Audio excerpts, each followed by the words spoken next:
Bog, drage pikolice, za danas sam vam pripremila jednu likovnu aktivnost uz pomoć tjestenine u obliku mašnica od koje ćemo mi napraviti leptire koje ste sigurno primijetili da su nam se pojavili ovih dana.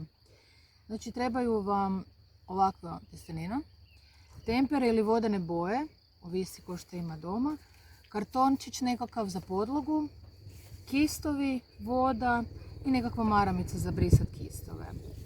Dakle, ovako, izaberete si prvo, ja sam odlučila 3 leptirića napraviti od ovog i ovako ćemo prepoloviti komadiće, a to će vam biti trava, mala livadica. Pa si slobodno ovako na pola prepolovite još neki. A ja ću sad početi farbati leptiriće.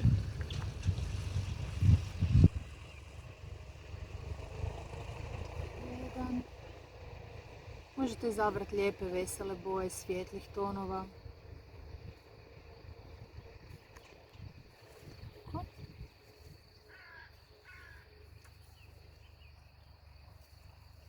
A sa drugim kistićem ćemo pofarbati travu.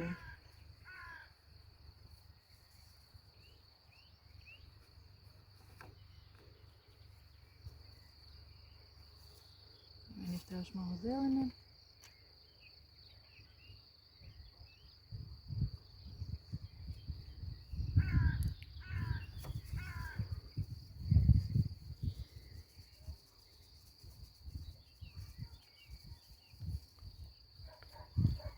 Sada ćemo čekati da se posuši.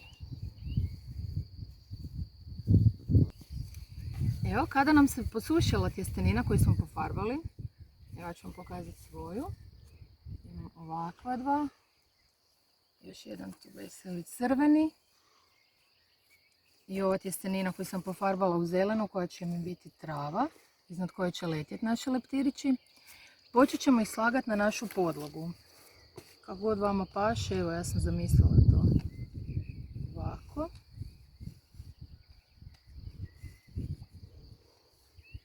I leptirići ovako da lete. I onda ćemo ih zalijepiti. Nakon što ste ih zalijepili na podlogu, imate jednu ovakvu sliku.